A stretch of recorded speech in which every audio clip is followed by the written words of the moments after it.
ஒன்று ராஜாக்கள் 13ஆம் அதிகாரம் 24வது வசனத்தை வாசிக்க போகிறோம். ஒன்று ராஜாக்கள் 13ஆம் அதிகாரம் 24வது வசனம். அவன் போன பிற்பாடு வழியிலே ஒரு சிங்கம் அவனுக்கு எதிர்பட்டு அவனை கொன்று போட்டது. அவன் பிரேதம் வழியிலே கிடந்தது. கழுதை அதன் அண்டையிலே நின்றது. சிங்கமும் பிரேத தண்டையிலே நின்றது. அந்த வழியே கடந்து வருகிற மனுஷர் வழியிலே கிடக்கிற பிரேதத்தையும் பிரேதத்தண்டையிலே நிற்கிற சிங்கத்தையும் கண்டு கிழவனான தீர்க்கதரிசி குடியிருந்த பட்டணத்திலே வந்து சொன்னார்கள். நன்றாய் கவனிங்கள் ஆண்டவருடைய பிள்ளைகளே, இந்த சம்பவம் உங்களுக்கு எல்லாருக்கும் தெரியும் என்று சொல்லி நினைக்கிறேன். ஒரு இளம் தீர்க்கதரிசி, ஆண்டவர் அவனுடைய தீர்க்கதரிசியாய் அவனை அபிஷேகித்து அவனை ஒரு ஊழியத்திற்காக ஆண்டவரை அனுப்பிவிடுறார். ஆனால் ஆண்டவர் ஊழியத்திற்காக அனுப்பிவிடும்போது நீ அந்த இடத்துல போய் தீர்க்க தரிசனம் சொல்லு, உன் மூலமாக நான் நிறைய அற்புதங்களை செய்வேன். ஆனாலும் ஒரே ஒரு ரூல்ஸ் மட்டும் ஆண்டவர் சொல்லியிருந்தார். நீ போனியா, போயிட்டு ஒரு வேலையை முடிச்சுட்டு நான் சொல்கிற வழியா நீ வந்து சேர்ந்துரு, நீ வேற எங்கேயுமே போகக்கூடாதுன்னு ஆண்டவர் போகும்போதே சொல்லி அனுப்பினார். நம்ம ஆண்டவர் தான் வார்த்தையில உண்மை உள்ளவர், அவர் வார்த்தை மாற மாட்டார். இவன் அதே மாதிரி போகிறான். அங்கே போனோன்னு ஒரு மிகப்பெரிய அற்புதம் நடக்குது. பலிபீடம் வெடிச்சு சிதறது, கை நின்றுது. அங்கே ஒரு மிகப்பெரிய எழுப்புதல் வந்த உடனே அந்த ராஜாவிடத்திலே இருக்கிற 2 பேர் ஒரு தீர்க்கதரிசி, ஒரு வயசான தீர்க்கதரிசியினுடைய பிள்ளைங்க. அவங்க போய் தன்னுடைய அப்பாட்ட சொல்றாங்க, இந்த மாதிரி ஒரு தீர்க்கதரிசி வந்தாரு, நீங்க என்ன பெரிய தீர்க்கதரிசி, அவன் சின்ன வயசு ஆனா போட்டு கலக்குன்னு கலக்குறாரு, என்ன மிராக்கல், கை நீட்டுனா அப்படி நடக்குது, பலிபீடம் வெடிச்சு சதறதுன்னா அவங்க அப்பாட்ட அப்படியே பெரிய புகழ்ச்சியா சொல்லிட்டாங்க. உடனே அவங்க அப்பாவுக்கு ஒரு ஆசை, அவரை எப்படியாவது வீட்டில் கூப்பிட்டு சாப்பாடு கொடுக்கணும்னு ஆசை. அதான் எல்லாருக்கும் வர்ற ஆசை தானே. இது ஊழியக்காரங்க இதில் ரொம்ப கவனமாக இருக்கணும். அதான் ஊழியக்காரங்களுடைய ஊழியம் நல்லா இருக்கும்போது நிறைய பேர் அவங்க மேலே அன்பு ரொம்ப அதிகமாக வச்சு அவங்கள தப்பாக நிறைய நடத்துகிறவங்க கூட நிறைய பேர் இருக்காங்க. அவங்க நல்லது தான் செய்வாங்க பாஸ்டருக்கு, ஆனால் ஊழியக்காரனை பொறுத்த அளவில் மற்றவங்க யாருமே அவங்கள பாசம் காமிக்க முடியாது. லேவியனுக்கு பங்கும் சுதந்திரமும் ஆண்டவர் மட்டும்தான். அதை எப்பவுமே மறந்துடக்கூடாது.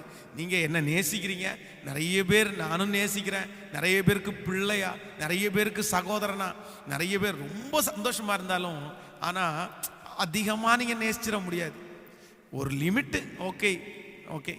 ஏன் அப்படின்னா எங்களை கேர் எடுக்கிறது, எங்களை அதிகமாய் நடத்துறது கர்த்தர் மட்டும்தான் நடத்தணும் அப்படின்றதுல நாங்கள் ரொம்ப கவனமாக இருக்கணும். இந்த தீர்க்கதரிசி அப்படி நினைச்சது தப்பு இல்லை. ஆனால் அவடத்துல கேட்குறாரு, இந்த மாதிரி எங்கள் வீட்டில் கொஞ்சம் சாப்பிட்டுட்டு கொஞ்சம் ஜெபம் பண்ணிட்டு போங்க, எங்களுக்கும் பிளஸ்ஸிங்காக இருக்கும் அப்படின்னு சொல்ல வைங்களேன்.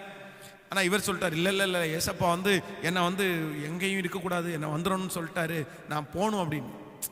இவர் கூப்பிட்டு வராததுனால அதான் அந்த அன்பின் மிகுதியில் பொய் சொல்லுவாங்கன்னு சொல்லுவாங்களே, இந்த கிழட்டு தீர்க்கதரிசி என்ன பண்ணிட்டாரு அப்படின்னா, இப்போதான் ஏசப்பா ஆண்டவர் என்கிட்ட பேசினாரு, உன்னை கண்டிப்பாக சாப்பிட வச்சு தான் அனுப்பணும்னு சொல்லிட்டாருன்னு ஒரு பொய்யை சொல்லிட்டார்.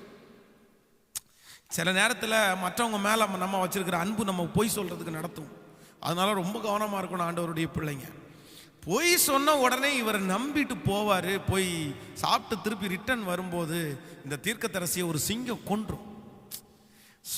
வயதான ஒரு தீர்க்கதரிசி தன்னை அழைக்கிறாரே என்று சொல்லி அவர் மேல கொண்ட அந்த பரிதாபம் அவரை தன்னுடைய உயிரையே எடுத்துருச்சு. நம்பர் 4, 4ஆவதாக, நீங்கள் தேவனை விட மனிதர்களிடத்திலே காண்பித்த பரிதாபம் இன்னைக்கு உங்களை எங்க நிறுத்திச்சுன்னா கடன்காரங்களா கொண்டு நிறுத்திடுச்சு. பிரதர், நீங்க கடன் வாங்கினது தப்பு. பிரதர், சிஸ்டர், நீங்க கடன் வாங்கினது தப்பு. சிஸ்டர், ஏன் தெரியுமா? நீங்க கடன் வாங்கி நீங்க சாப்பிடல, நீங்க கடன் வாங்கி உங்க பிள்ளைகளுக்கு சாப்பாடு கொடுக்கல, நீங்க கடன் வாங்கி நீங்க நல்ல ட்ரெஸ் பண்ணல, நீங்க கடன் வாங்கி கார்ல போகல, பங்களாவுல போகல. ஆனா நீங்க கடன் வாங்கினது எதுக்காக கடன் வாங்கினீங்க தெரியுமா?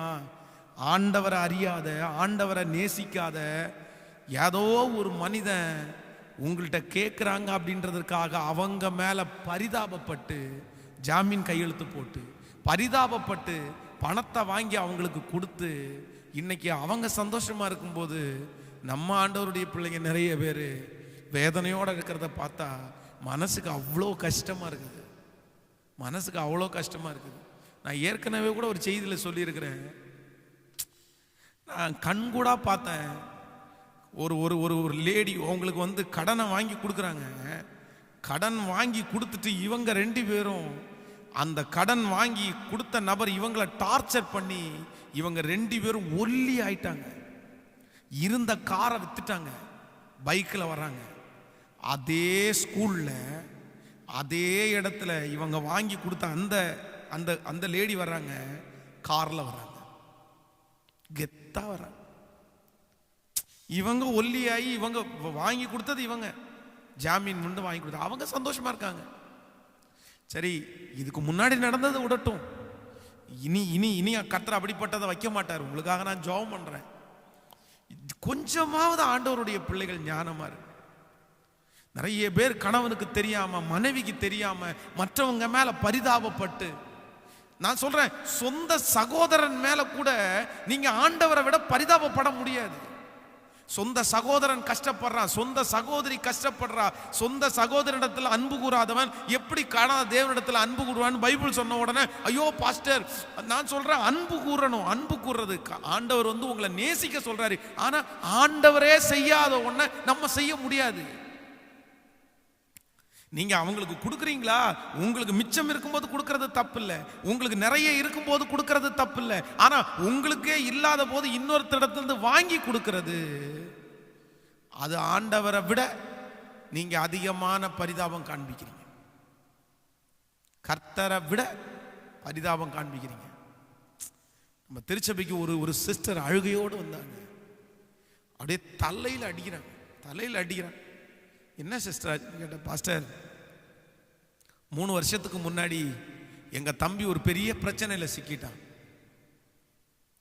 போலீஸ் அவனை பிடிச்சிருச்சு. அவனை ஜாமீன்ல எடுத்தே ஆகணும். அவங்க மனைவி என்கிட்ட வந்து அழுதுட்டு இருக்கிறாங்க. எங்க கணவனார் இடத்துல போய் கேட்டேன், இந்த மாதிரி பணம் தேவைப்படுது அப்படின்னு. உடனே அவர் சொன்னாரு, நம்மகிட்ட ஒண்ணுமே இல்லையேப்பா, நம்ம எதை வச்சு நம்ம கொடுப்போம், அதனால விட்டுரு, அவங்க ஏதாவது ஒன்று ரெடி பண்ணிக்குவாங்க, அதனால விட்டுருன்னு சொன்னாரு. ஆனா என் தம்பி மேல வச்ச பாசத்தினால நான் ஒன்று பண்ணேன். எங்க கணவனாருக்கு தெரியாம எங்க வீட்டு பத்திரத்தை எடுத்து அந்த மனைவி கையில கொடுத்து, இதை வச்சு நீ பணத்தை எடுத்து தம்பி வெளியே வந்து 2 மாசத்துக்குள்ளே எனக்கு திருப்பி கொடுத்துரு, அவருக்கு தெரியாம இதை கொடுக்குறேன் அப்படின்னு கொடுத்துட்டேன். என் தம்பி வந்துட்டான் வெளியே. 2 மாசம் ஆச்சு, 2 வருஷம் ஆச்சு, இன்னைக்கு 3வது வருஷம். இன்னும் என் தம்பி பத்திரத்தை திருப்பி எனக்கு கொடுக்கல. இப்ப கேட்டா அவன் வந்து உன் பாடு அப்படின்னு சொல்றான். என் கணவனார் வீட்டை கொஞ்சம் எக்ஸ்டென்ஷன் பண்ணலாம் அப்படின்னு பத்திரத்தை கேட்கிறாரு. நான் பத்திரத்தை எப்படி சொல்லுவேன்னே தெரில. இது மட்டும் தெரிஞ்சிருந்தா என் கணவனார் என்னை வீட்டை விட்டே துரத்திடுவாரு. நான் என்ன பதில் சொல்லுவேன் அப்படின்னு அழுதாங்க. உங்க தம்பிகிட்ட கேட்டீங்களா அப்படின்னு கேட்டா, என் தம்பிகிட்ட கேட்டேன் பாஸ்டர், ஆனா அவன் கையை விரிச்சிட்டான். அவன் என்ன திட்டுறான், அவன் மேல பரிதாபம் காமிச்சேன். கூட பிறந்த ரத்த சம்பந்தமான உறவு. மற்றவங்களுக்கு ஹெல்ப் பண்றது தப்பு இல்லை ஆண்டவருடைய பிள்ளையே. அதுக்காக தான் ஆண்டவர் நம்மளை வச்சிருக்கிறாரு. நிறைய பேருக்கு நம்ம பயனுள்ள பாத்திரமா மாறணும். உதவிகள் நிறைய பேருக்கு செய்யணும்.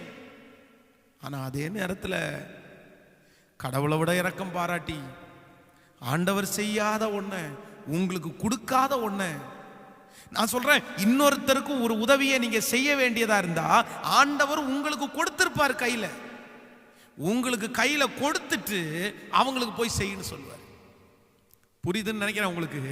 ஆண்டவர் மற்றவர்களுக்கு நீங்கள் உதவி செய்யணும்னு ஆண்டவர் வச்சிருந்தார்னா உங்க கையில கொடுத்துட்டு நீ போய் செய் மகளே அப்படின்னு சொல்லுவார். நீங்க செய்யலைன்னா தப்பு.